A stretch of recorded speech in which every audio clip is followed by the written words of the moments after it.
Puluhan warga Desa Sidorejo, Kecamatan Sekampung Udik, Lampung Timur, Selasa pagi bergotong royong membersihkan lingkungan pemakaman umum dan jalan menuju pemakaman.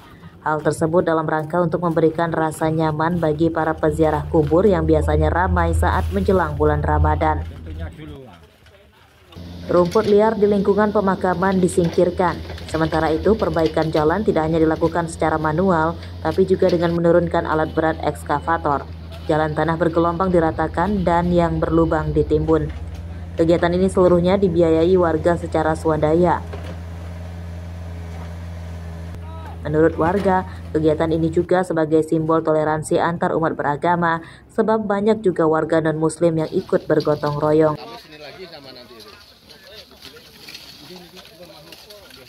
Kita bersih-bersih makam ini inisiatif sendiri atau ada perintah dari desa gitu? Ini prinsip bersama untuk semua warga. Warga ya, ini kepedulian kita juga Pak ya? Ya. Untuk saudara-saudara kita yang mau ziarah ini. Ya.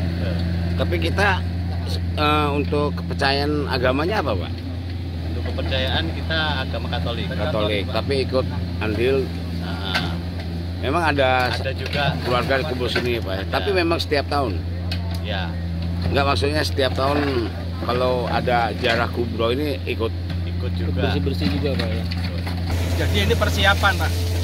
Dan ini semua gotong royong dari semua elemen masyarakat di lintas agama, semuanya yang punya makom di sini semua gotong royong, semuanya swadaya.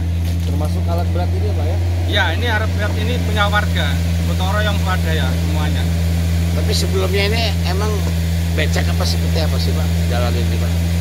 Ya, kondisinya seperti ini. Ini pengalaman tahun-tahun yang lalu kita tidak cukup menampung warga yang ziarah, maka inisiatif untuk tahun ini sebelum ziarah kita perbaiki fasilitas yang ada. Saat menjelang Ramadan dan Idul Fitri, warga Sidorejo memiliki tradisi ziarah secara berjamaah dengan dipimpin seorang ustadz. Mereka menggelar doa bersama di tengah makam. Asep Sepullah melaporkan dari Lampung Timur.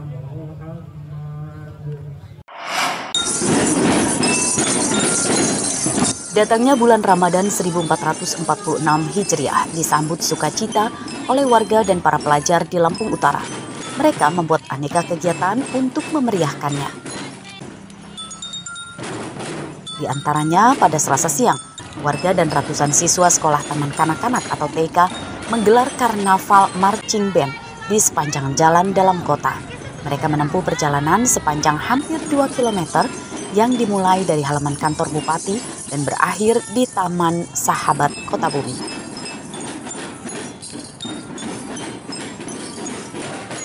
Selain menumbuhkan keberanian tampil di depan umum bagi anak-anak TK, kegiatan tersebut juga untuk menanamkan rasa cinta kepada agama Islam dan menyambut bulan Ramadan dengan penuh kebahagiaan.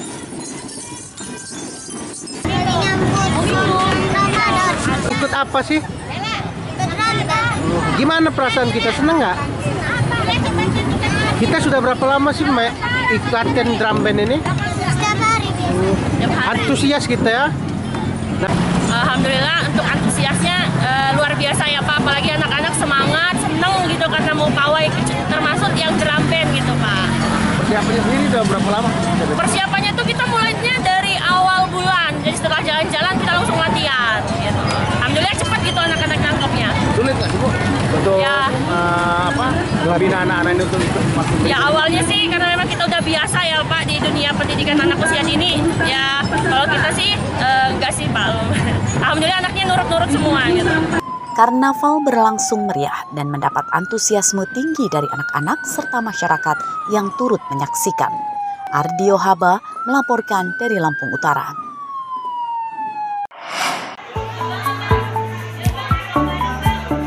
Ada pemandangan yang berbeda di SMA Negeri 10 Bandar Lampung yang jarang ditemukan di sekolah lain. Ya, pihak sekolah menyediakan lahan perkebunan dan kolam ikan di halaman sekolah yang dikelola oleh para murid yang tergabung dalam organisasi siswa sekolah atau OSIS. Di halaman sekolah dibangun lahan perkebunan untuk menanam berbagai sayuran seperti bayam merah, kangkung hingga sawi. Lalu kolamnya diisi untuk pembesaran ikan nila. Selain bisa belajar berkebun dan membudidayakan ikan, keuntungan lainnya adalah suasana sekolah yang tambah asri dan sejuk. Di sini ada sayur kangkung, bayam merah, pakcoy, dan sawi juga. Masih ada daun kemangi juga. Senang banget. Ini ya. Sekolah jadi lebih asri dan penghijauan juga gitu. Dan melihatnya juga sangat bagus banget karena adanya fasilitas perkebunan gini kan. Jadi kita kalau misalnya memang ada observasi atau apa itu udah banyak bahan-bahannya. Menurut pihak sekolah, pembuatan kebun sayur mayur dan kolam ikan tersebut bagian dari menerapkan edukasi ketahanan pangan kepada siswa. Hal tersebut juga bisa jadi pengalaman tersendiri bagi siswa yang tinggal di kota. Karena sekarang pemerintah sedang menggalakkan paket ketahanan pangan dan kita ingin mengambil dari sisi edukasinya, sisi pendidikannya, bahwa ketahanan pangan sesungguhnya bisa dicermati, bisa dibaik dan bisa kita usahakan.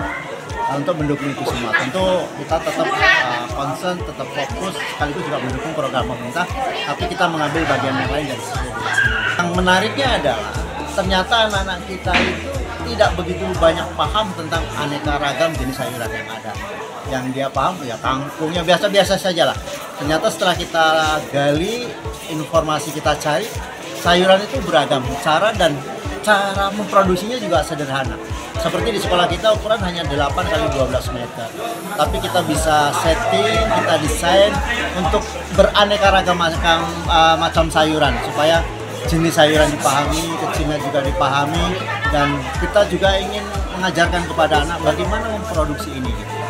Yang sekolah berharap pembelajaran bercocok tanam tersebut bisa diterapkan para siswa di rumahnya masing-masing, meski hanya menggunakan media pot sebagai pengganti tanaman bunga. Dengan cara itu, setidaknya hasil panennya bisa dimakan sendiri sehingga dapat mengurangi pengeluaran orang tuanya. Jeffrey Arifin melaporkan dari Bandar Lampung.